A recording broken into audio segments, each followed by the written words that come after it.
Scott married Lawrence Stephen Tarosi. Pat worked for many years at Gallio's Market. Hugh George Scott, deceased, worked at Stanwood Mills.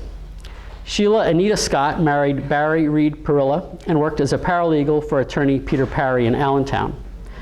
James Joseph Scott married Sandra Eileen Shook. Monica Catherine Scott, deceased, was a secretary for H&M Concessions of Allentown at the time of her death. Christopher George Scott, deceased, was a career Air Force veteran and later owned his own computer repair business. So did you notice where all the Scotts worked? Stanwood Mills. Helen Mary Scott was born March 24th, 1914 and died July 6th, 2003 and married Henry Anthony Gallio. Veronica Margaret Scott was born November 5th, 1915 and died August 25th, 2006 and married Charles Lanchek. They had no children. Finally, we're going to talk about the Gallio family. And here's another example of a family that changed their name and spelling to make it more American and easier to pronounce. The surname was originally spelled G-A-G-L-I-O, and they changed it to G-A-L-I-O. They were Sicilian, and between 1880 and 1924, some 4 million Italian immigrants came to the United States. They came for many of the same reasons the Czechs did: widespread poverty, harsh working conditions, no economic advancement, lack of land ownership, as well as many of these people were landless peasants in Sicily. These conditions I just spoke about were prevalent especially in southern Italy and Sicily. Most sought stable work and wanted to improve their standard of living. Since this is another large family for today's presentations, I will only be focusing on the Gallio children who remained in Slatington and worshiped at the Assumption. Dominic Gallio was born on June 25th, 1877 in Sicily. Dominic immigrated to America on March 22nd, 1903 above the ship Washington, leaving from Messina, Sicily. He came to live in Berlinsville area of Lehigh Township and married Francesca, or Florence Gumaina, who was born on September 5th, 1878 in Sicily. She came to America as a little girl and was a faithful member of the Assumption BVM Church. She was a devoted housewife and mother. Around the time period of 1911-1912, Dominic, Florence, and her 3 young daughters moved just south of Slatington along the east side of South Walnut Street at the intersection of Shady Nook Road. At some point, Dominic, as I previously mentioned, dropped the middle G from his name to make it Gallio. He worked for the Lehigh Valley Railroad as a section man on part of the line from Slatington to Bowmanstown. He worked for the railroad for 28 years before retiring in 1945. In his spare time, Dominic grew grapes and made wine on his property along the Lehigh River. Dominic and Florence had 4 sons: Antonio, Henry, Joseph, and Samuel, and 6 daughters: Mary, Sarah, Nellie, Ellen, Josephine, and Viola. Antonio was born on December 16, 1908, and died 2 years later, unfortunately, on April 26, 1910, and is buried at the St. Nicholas Catholic Cemetery in Berlinsville. Mary Gallio Barata was born in Italy. Sarah Gallio Richards was born in Berlinsville, and the rest of Dominic's children were all born in Slatington: Josephine Gallio Sabo, Ellen Gallio Brinker, Samuel Gallio, who died in Germany, where he remained after serving in the army and married a German woman, and then taught at the American High School in Frankfurt. Joseph F. Gallio was born on March 30th, 1916 and died June 18th, 1991. He married Eleanor G. Whitman. They had 4 sons: Thomas, Anthony, Michael, Joseph Jr., and 1 daughter, Patricia. They were married for 43 years before Eleanor died in 1990. Joseph was a carpenter for the United Brotherhood of Carpenters and Joiners of America, Local 600, for 40 years until retiring. Joseph entered the military service on October 20th, 1939, and was discharged on August 24th, 1945. An Army veteran of World War II, Joseph served with the 25th Division in the Asian Theater. He served in Pearl Harbor and Guadalcanal and was stationed at Pearl Harbor during the Japanese attack on December 7th, 1941. His family in Pennsylvania was unsure if he survived the attack, as they did not hear from him for several days afterward. Joseph was a longtime member and officer of the Vigilant Fire Company and served as a board of director for many years and ran bingo here.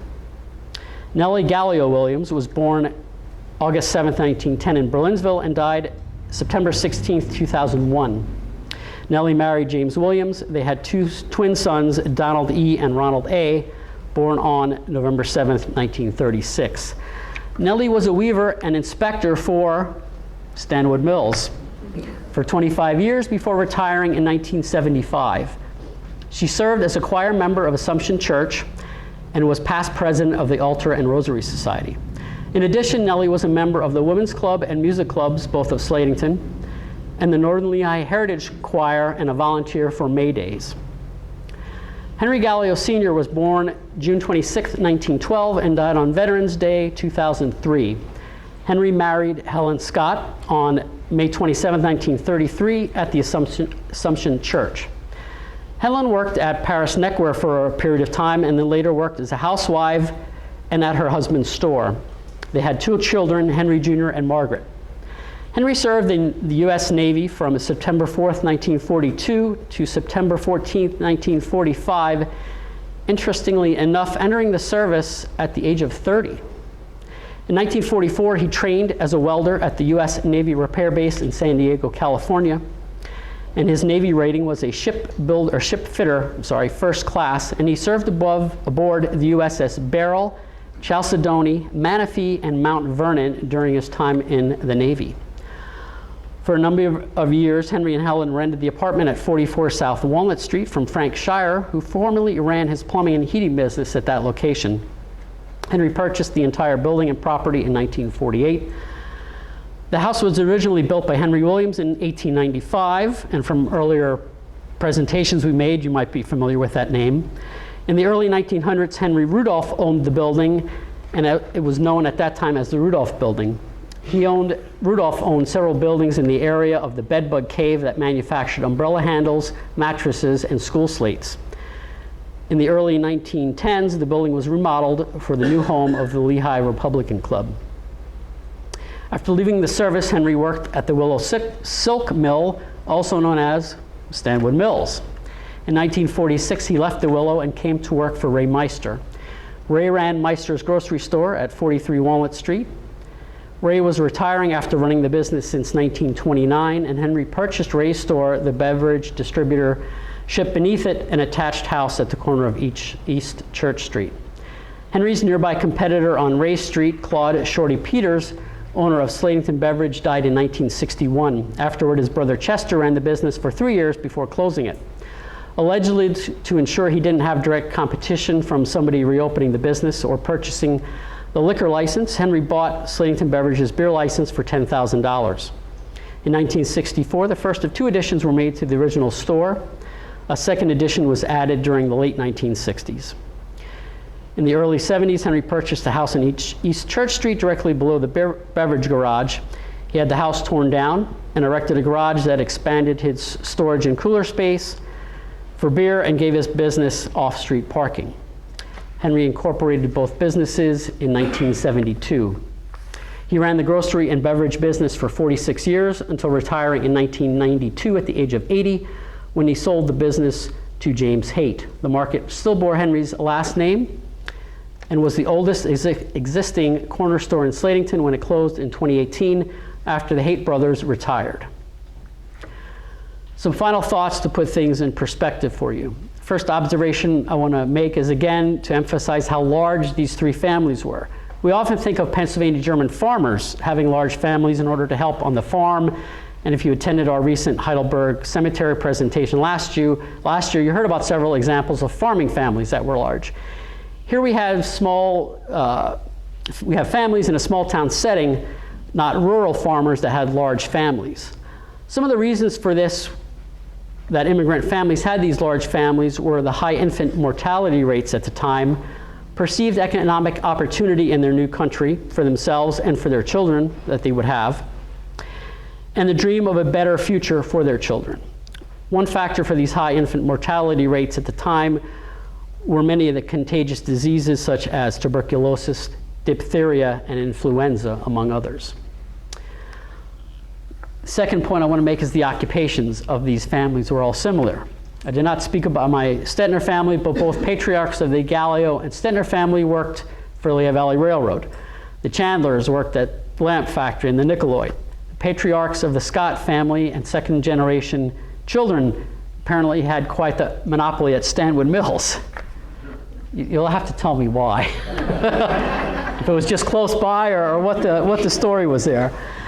A final takeaway for these families is where in Slatington and Washington Township they settled. On Cherry Street, you had the Scotts and some Chandlers. Past Hungary Hill, you had the Stettners, the Gallios, and the Frieda family, which you'll hear about later. In many large cities, you may be familiar with neighborhoods known as Little Italy or Chinatown. Well, here in Slatington, the lower end, we had what could arguably be called Little Italy, Little Slovakia, Little Austria. Many of these families intermingled, and they knew each other because they were neighbors, attended Assumption BVM Church together, and hung out together. Just one example that I heard growing up was that the children of some of these families during the summer would all swim in the Lehigh, because it was right there. And even though the children, grandchildren, and of many of these immigrant families have married and spread out across the Lehigh Valley in the United States, many still have a large presence in Slatington to this day. All these factors helped assimilate these immigrant families into American society, specifically here in Slatington, and we're all part of Slatington's melting pot.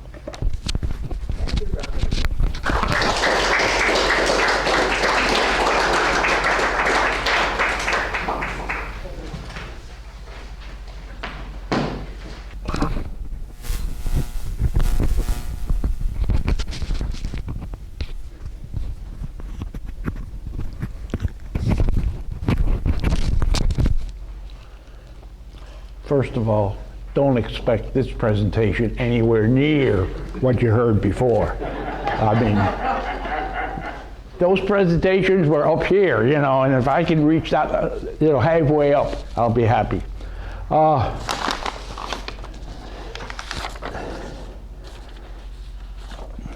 As our committee was getting together and comparing and seeing what we wanted to do with this cemetery wall, it came to my attention that on our previous cemetery walks, each cemetery had basically one main ethnicity. And we talked about this as a committee. When we talked about Fairview, of course, that was mainly Welsh. Later on, it snuck in some German and some others, but mainly that was Welsh. And Union and Slidale were mainly German. Not totally, but mainly German. We had some Welsh in there and some other small minorities. Friedens and Heidelberg are almost totally German. Certainly Heidelberg, that's for sure, and Friedens was heavily German too.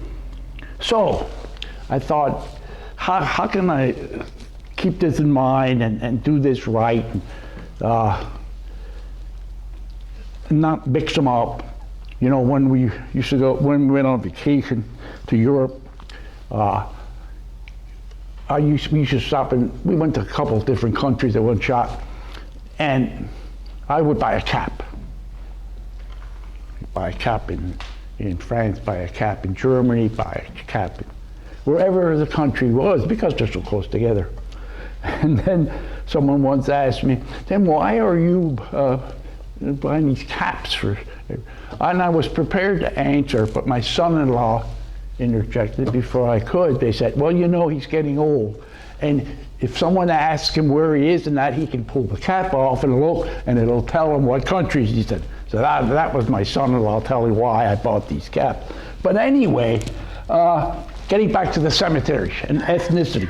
If you wanted, just make believe, if you needed to get to the cemetery, if you had to go to some reason, good legitimate reason, you wanted to go to any of these cemeteries, and you had to wear a cap. You see, I'm leading in with my cap, because I collect caps. And all they do is sit in the closet. And maybe once or twice a year I look at them. But this, I thought, Tim, this gives you an opportunity to tie in your European caps with the cemetery. So, if you wanted to go to Union or Fairview, you would wear this hat, wouldn't you? Huh? Now I can go to that cemetery. I'm German. Or, if you wanted to go to Fairview, you could be Welsh. You got to be Welsh to get to Fairview. No, I want you to make believe this is Welsh. It's not. It's a W, and the first 4 letters is the same. But I didn't have a Wales hat, so this is Wallaport. But you got to make believe. You got to make believe. You got to make believe that it's Wales. So, also, where did we get Austria in here, Robert? Robert, he's a Morgenländer. Oh, on the Stettner side. Okay, so if you wanted to go and visit the Catholic cemetery, and you could wear an Austrian hat, and you could say, I'm here to see the Stettners, I'm from Austria. Now, the early people that settled the cemetery, that started early burials, Mike mentioned, and I think Robert might have too, were Irish. There was Cantwells, there were, what was the other name? The one you made the joke with me about. Oh, Costello. Costello, yeah, there was Costello there. The joke was one time we were communicating on email, and he said, were they related to Abbott and Costello? Ha ha ha. So that was the joke. But anyway, if you wanted to go see these originals, the Cantwells, down there, you could wear an Irish cap, and then you could get in. You had to have this. You had to have that cap. Where else? Oh, I'm going to use this cap. And Robert already did use it. Italy. I'm going to talk about Italy. This is going to be one of the hats I'm going to talk about in this section. And also, what's this? Let me tell you the other one I'm going to talk about. This is, you never guess what this is. You never guess what this is. Never, ever guess what this is. You know those odds that Robert was talking about, or that Kelly was talking about, Page? That's probably these odds, what this cap is. This is a cap of the Squamish tribe. And I'm going to be talking about this Native American tribe, the Squamish tribe. And back there's Louise shaking her head because she hears all the time from me about the Squamish tribe and also this other one, Stella, but that's not in the picture. And last but not least, if you wanted to get on this cemetery that we're talking about, you almost had to have this hat, this Slovak hat, or this Czech Republic hat, which I did get when we were over in the Czech Republic. And so you had to have this one too. So anyway, they give me a chance to blow off some steam about my hat collection, and also tie it in here with the presentation. Okay, let's get down to brass tack. I am talking about the Fridas. What's that? I just recognize the house, that's Wally Frieda. That's a Oh, Frieda hat. picture on here. I'm running blind, Tim, so. It's the house on Willow. Okay, we'll get to it. We'll get to it. Put yourself back in the 1930s now. Get the time machine, turn around. Now it's 1930s somewhere. And if someone would come to you and ask you, oh, hey, I'm looking for the Fridas. I'm looking for the Frieda family. Someone from out of town. And said, can you help me? Do you know anybody? And I would bet that you would say, if you lived in town, you would say, sure, I know Frieda, Patsy Frieda. He's a barber, okay? And then 90 years later, in 2020, someone could come into town and say, do you know anybody Frida here? And you'd say the same thing, wouldn't you? Yeah, Patsy Frida the barber. Now this guy either was a Methuselah or what happened that he lived so long? Well, we all know that was his son. That was Patsy or Pasquale, number 1, and Patsy or Pasquale, his son, number 2.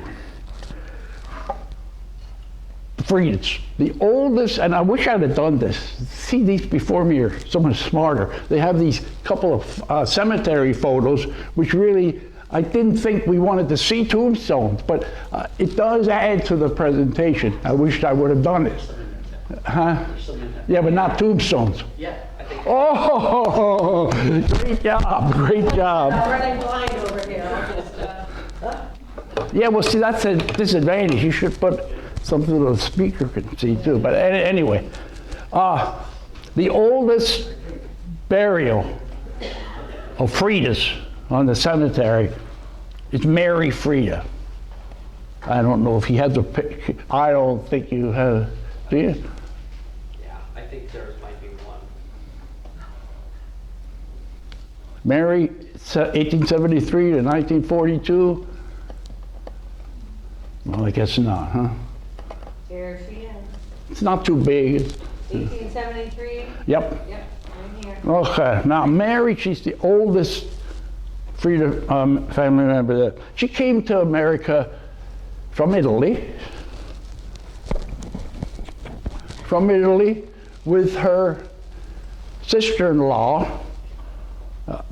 She was with her sister-in-law, Jenny Frida. Actually, her name was Samantha. So if there's any Italians here and I'm mispronouncing that, I apologize.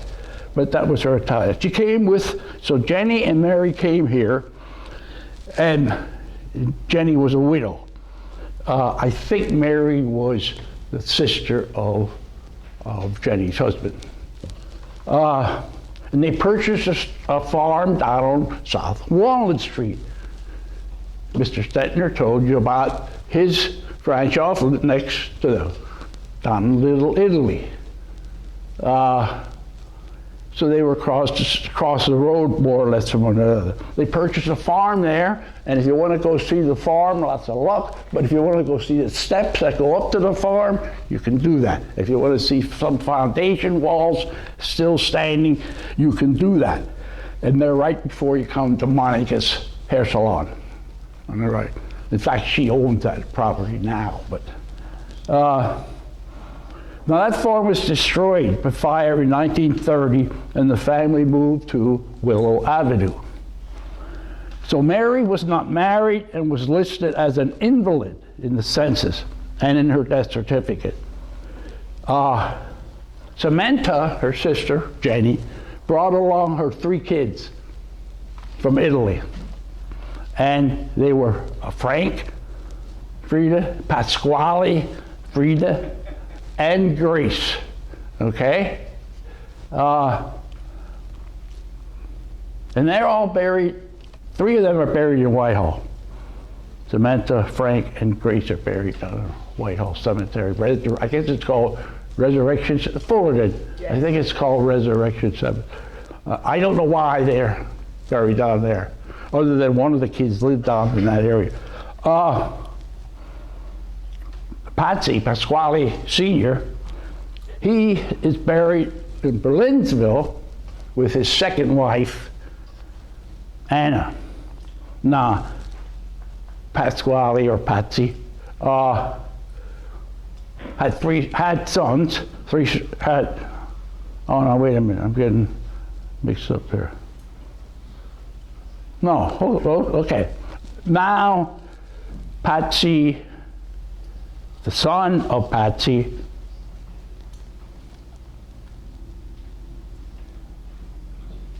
no, back up, excuse me for my ignorance. Patsy and Anna had 3 sons. Patsy Jr., the barber, who just retired this year, I guess, if I'm all right. Babe, or Frank, who lives in Slatington, and they had an infant son Pasquale III, who died in 1956 and is buried on the cemetery.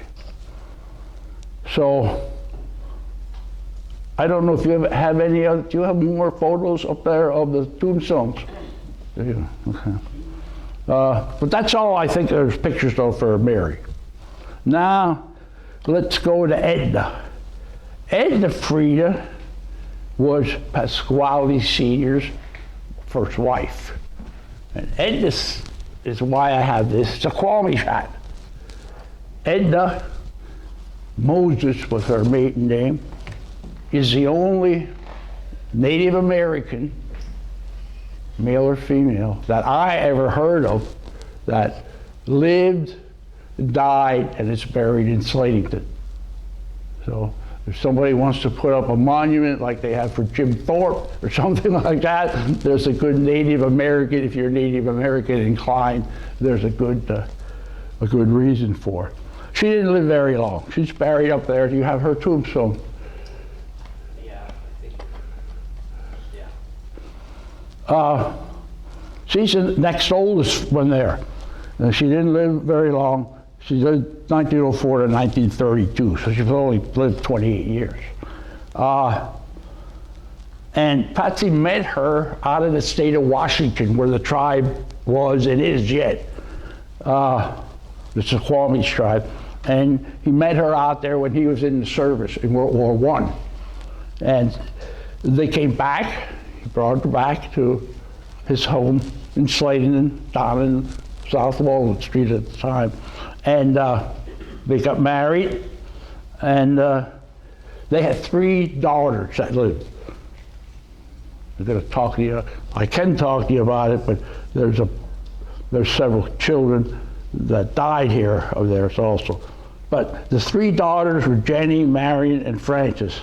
So I don't know what you have on the screen here, Robert. I have lots of pictures. Okay. Do you mind if I do this?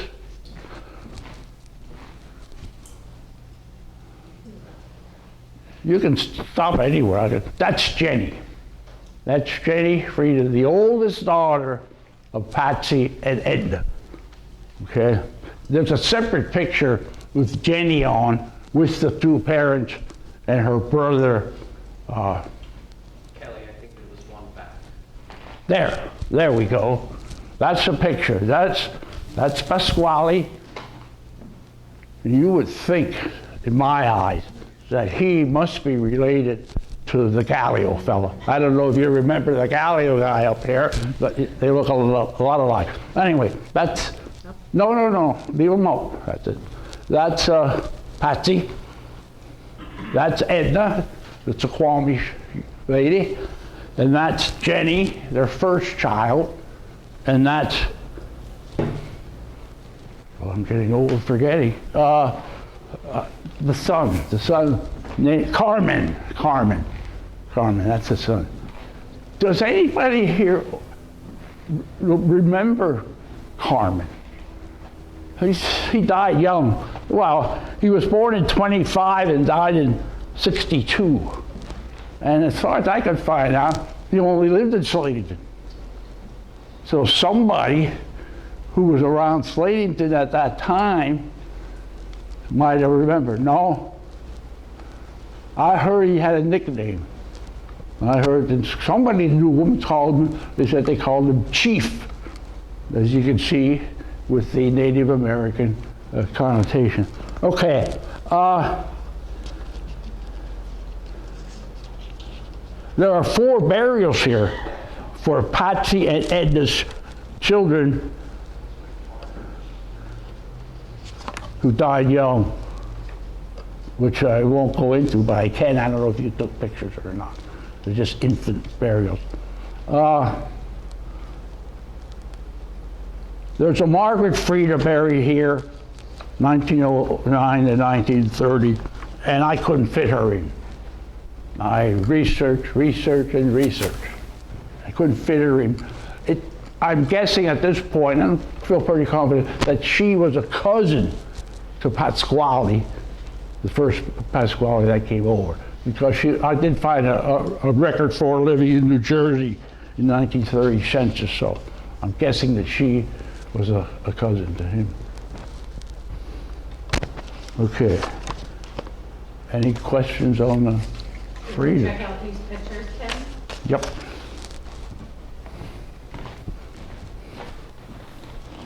Oh,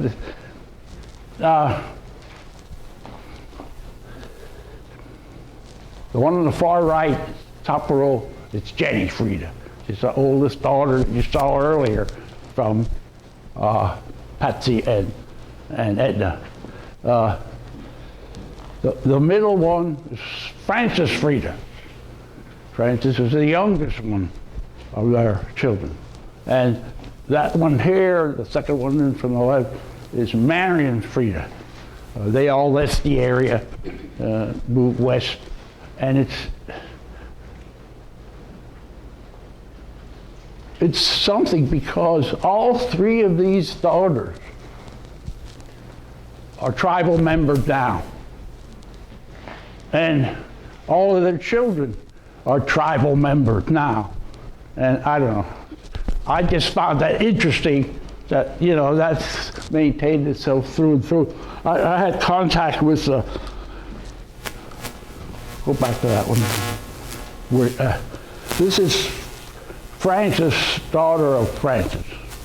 And Frances here was up here in 2014 from Mississippi, where she lives. And she brought her husband and her daughters along, and I took her around. And we can talk about that if we have time on some other pictures. So Frances was here. She was happy, and they were just out in. It's near Seattle, where the tribe is. It's only 1,400 people. It's not a Apache, Comanches, and Navajo type of deal, but it's a small tribe. And I just found out, I saw it on Facebook or somewhere, Frances was out there, that Frances, a young one there, with her husband, with her kid, to the graduation ceremony. And it's all on YouTube. And they have what we think of as an Indian war dance. They have the whole paraphernalia going on there. Now, Frances, not the young one that is her mother, the youngest of Patsy, went to be a nun.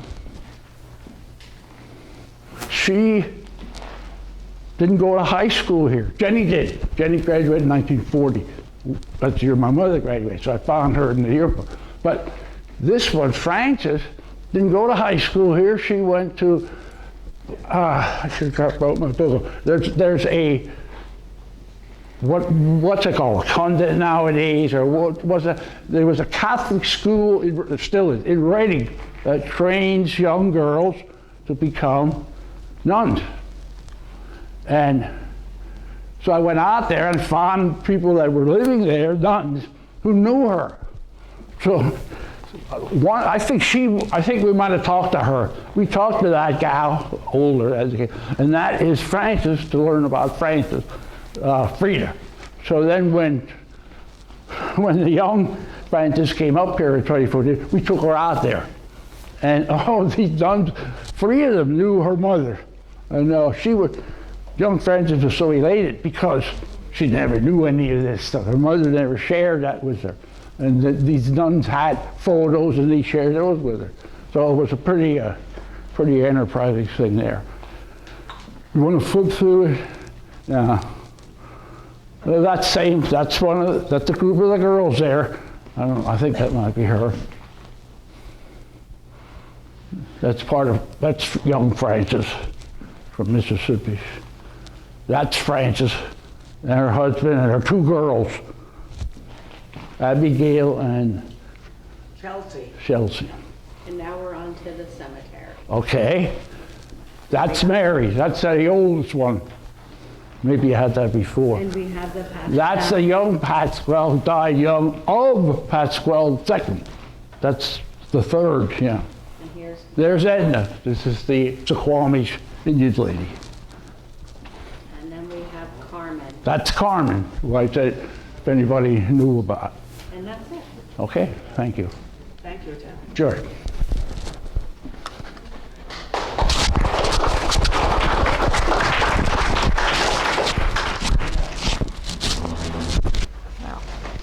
Jak ci máš? That's Slovak for how are you?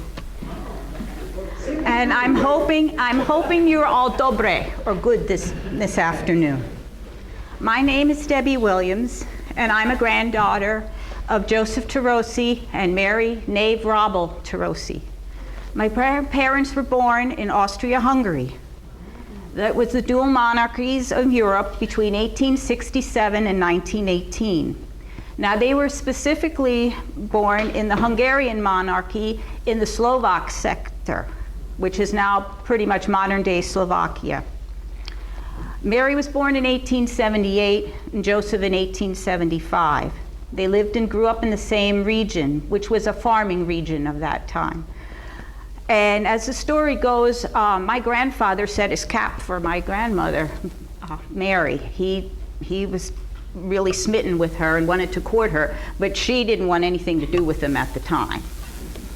So as time went on, life in Slovakia in the 1890s was pretty difficult. There was a lot of political unrest, there was unemployment, and there was famine, as was mentioned before. In 1873 began the first